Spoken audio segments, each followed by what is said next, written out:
matter where I go, I know I'm not alone. I feel my Savior there beside me. He leads me through the night. He's always been my guide. He promised He will never leave me. Though my burdens seem too much to bear, He'll bless me. So whatever He commands, I will go and do. I will stand for truth. Though the world may back away, I will walk right through. I know if I follow Him in faith, He will ease my burdens and He'll provide a way. He'll provide a way.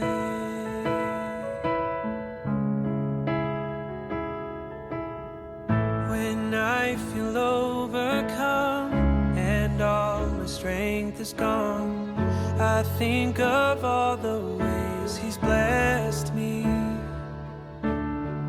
My journey may seem long, but He'll lift me with His love, a perfect love that's never ending. He will give me all the strength I need.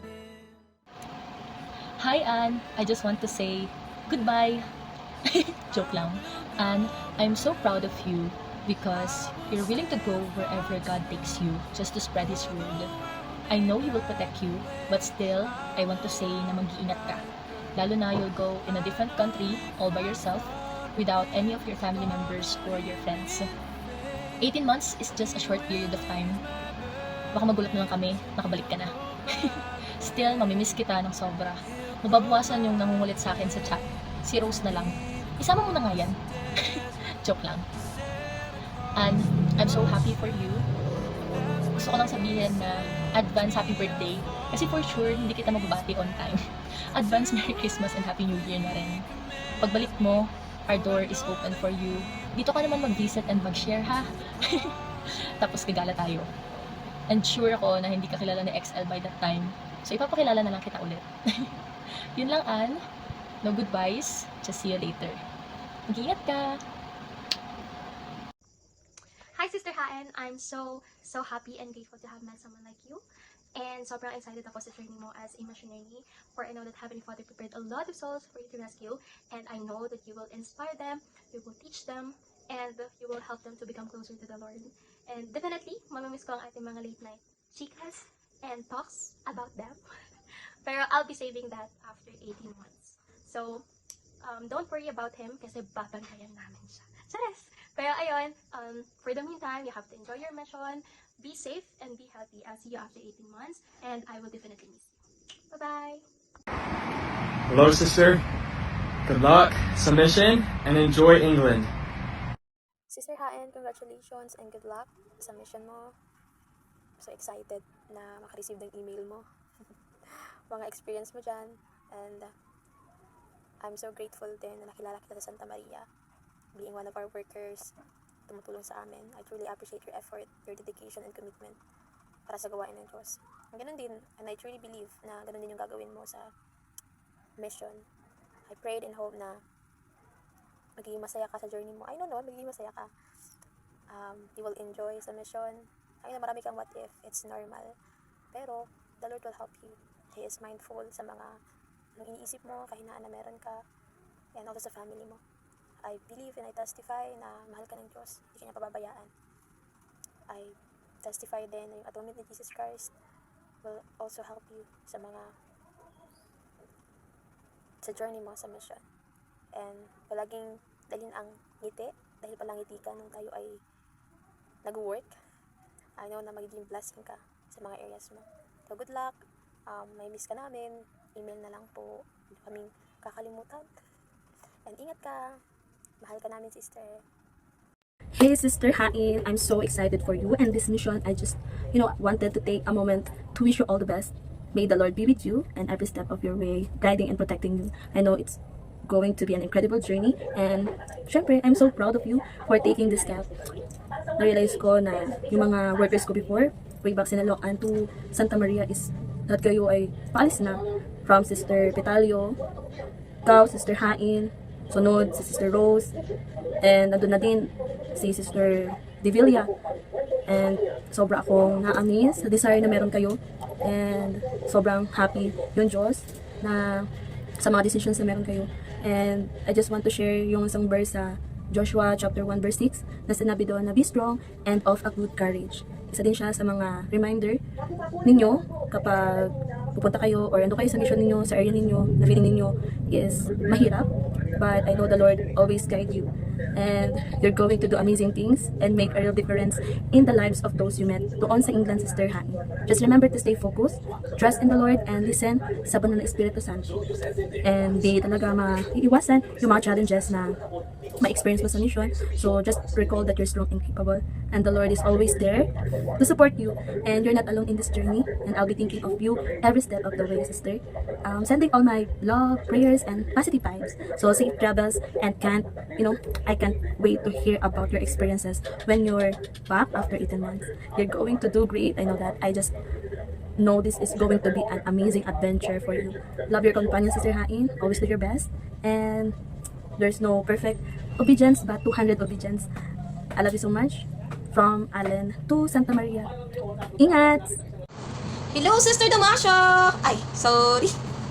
Mali na-excite lang pala ako. Sige. Hello, Sister Hain! I'm so excited para sa mission mo. Sobrang excited ako makareceive ng mga emails mo every day to witness or mabasa yung mga miracles mo sa mission. I know na maraming hinanda si Heavenly Father na individual and family na ready nang tumanggap ng gospel ni Hesus Kristo. And I know na you will bring light sa mga buhay nila. Siguro yung mga bagay lang na gusto ko i-share sa iyo, na siguro sana makakatulong kapag nasa mission ka na is.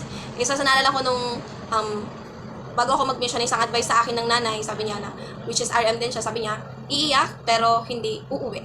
I know mission is sobrang mahirap talaga siya. Kasi maraming hinanda sa Heavenly Father na sa atin. So I know na nandiyan talaga yung mga challenges para magiging hinder sa atin na minsan malulungkot talaga tayo or mapipil natin minsan na parang sobrang hirap.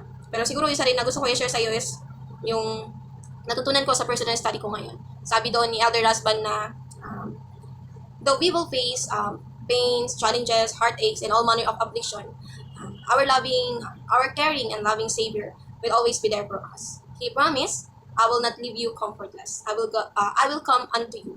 I know na yung pangako ng Diyos is, lagi niya naman tinutupad. Nandiyan lang siya palagi sa atin. Huwag nating isipin na we're alone. Nasa gawain tayo ng Diyos. Kaya hindi niya tayo pababayaan. Even sa pinaka-down moment na pwedeng ma-encounter mo sa mission. And siguro, isa pa, last thing na gusto ko i-share sa iyo na sinare sa akin ng MTC teacher ko na natutunan niya kay mission president namin, which is si President Pantone, sabi niya is, the kind of preparation that you have has a great impact to your mission. And the kind of mission that you have has a great impact for the rest of you. I know na malaki yung impact ng mission sa buhay natin, sa buong buhay natin. And I'm so grateful na nag-serve ako ng mission. And I know, ganito rin yung mapipil mo after your mission. Diba? Sobrang advance after your mission agad. Pero 18 months, sobrang mabilis lang yan. Kaya, enjoy every moment. Even in your sad moment, happy moment, just enjoy. Alam ko na it will be unforgettable 18 months away. Ingat ka dun palagi, and I hope na makareceive kami ng email mula sa iyo. And every day mo. We love you! Yun! So, kadating lang namin. So, maray na aldaw, Sister Hain. Grabe, mahali ka na para sa rong mission. Gusto ko lang sabihin sa imo na good luck sa imong tabi. And aram ko na inian kapinunan sana ka sa imong paglakbay sa mission. And just enjoy it. And the things that I want to share with you, or the things that I learned here in my mission, is be a just consecrated missionary. I know that if you be a consecrated missionary, the Lord will help you to do His work. And I know that it's hard to do the Lord's work. But if you're trying to do it, Heavenly Father and Jesus Christ will help you to find the people to teach. And just do it. Go walk and go talk. Bye-bye! Bye, Sister Hain. Hello po, Sister Hain. Gusto ko lang sabihin sa'yo sa mission mo na gawin mo yung best mo. Ibigay mo yung lahat-lahat and good luck.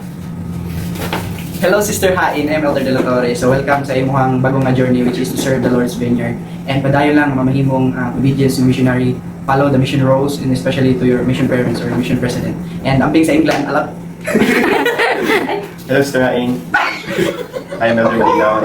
Gusto lang sabi sa'yo, gawin mo yung best mo, kagaya sinabi ni Elder Carlo Kahina. And be an obedient missionaries. The Lord needs you to work His vineyard. So, kailangan mong gawin yung best mo. And, yun, patuloy ka lang. Mayroon kang mission, pero if you are obedient missionaries, surely the Lord will help you. Ay, sorry. Sige, hello, Sister Hain. No? Sige, so, nasabi na rin naman ng mga steward ko yung about missionary work. Pero isa lang yung masasabi ko, be an exact obedient missionary and everything will be fine. So, magiging successful yung mission mo pag naging obedient. Yan lang. Hello, Sister Hain! Ayan ko, ako din si Sister Stasha, kumpanya ni Sister Petalio. Yung mission yung ganahan ako na i-share yun sa imo, kaya naman latanan na yun, maging obedient ka ng missionaries para wala kayo regrets after mission. Kaya yapon, kabalo ko na yung England mission is para siya sa imo. And by revelation siya. So, good luck sa imo ang mission sa England. Take 3. Nagbuhat ko ganihan ng video sa simbahan, pero dili maayo yung sounds niya. Ganahan na ako magbuhat ulit ng bago na video. O ako di ay, si Sister Petalio. Nasa ko diri sa Utah ng Mindanao. Sobrang mainit, pero okay ra. Padayon ra. O sa imo, Sister Hain, congratulations sa iyo. Dili na ako na-imagine na full-time missionary na din ikaw. Grabe. Parang kanus alang kay nangaraptan nila Elder Katimugan na maging full-time missionary. Karon, kay human na si Elder Katimugan. Og ako, nag-servisyo na sa Ginoo. Og ikaw food. Mag-servisyo naman sa Ginoo sa full-time missionary. Ganahan ako mag-share sa imo ha, na yung missionary work, dili siya madali. Daghan, yung imong may experience ng mga pagsulay o challenges sa imong kinabuhi. O isang way na nakatabang sa ako na makapokus as a full-time missionary kay iwanan lahat yung mga bagay na makadistract sa ato kahit yung mga importanteng bagay, mga importanteng tao sa ato ang kinabuhi. Wag mong mag-alala kay yung Ginoo, magtabang siya sa ato ang pamilya na kanunay maging safe sila. Ug kini, yung ako ang pinanghawakan as full-time missionary. Magkabalo na ako na yung Ginoo, kay dako yung iyahang tiwala sa ato natawagin tayo sa full-time missionary. Yung missionary work is very demanding siya. Sobrang demanding siya. Daghan yung imong may experience. Pero, sa daghan ng imong may experience sa mission, kabalo na ako, na kini, ang pinaka-importanting gawain diri sa kalibutan. Palagi lang maging obedient na missionary. Kapag naging obedient na missionary ka, kay mabuhat pa nimo yung mga daghan na Christ-like attribute, naghihatag sa ato ng Ginoo, kung paunsa nato matabangan yung ato ang kaugalingon na maging good example sa mga tao sa paligid natin. Amping mo kanunay, always remember, na si Sister Petalio, haramay mo palagi. Dili lang sa masasayang araw na meron ka, kundi sa mga araw na pakiramdam mo, kay lisod ang iyong missionary work. Lisod, sa Tagalog, mahirap siya. Continue to study the Book of Mormon. This is the most powerful resources na makatabang sa ato na makonvert or sa conversion ng mga tao sa paligid natin. Kanunay lang na mag-work and always remember na the Lord is kanunay magtabang sa ato. Good luck sa iyo. Work as a full-time missionary. And gihapon na see you after 2 years, after 18 months, after 19 months. Iiyak, pero hindi uuwi. Magkakasakit, pero hindi uuwi. Magpapadayon at magpapadayon sa gawain ng Ginoo diri sa kalibutan. Find, teach, baptize, and tabangan sila na maging lifelong disciple ni Jesus Cristo. Thank you for being my best friend, dili lang sa happening, sa kasiyahan, kundi sa mga challenges na meron ako. I can't imagine yung buhay na ako, na wala ang kambal, na wala si Sister Hain, na wala si Chamay Ann, wala si Chamay Rose. Mahal ko kayo, at good luck sa imong mission as a full-time missionary.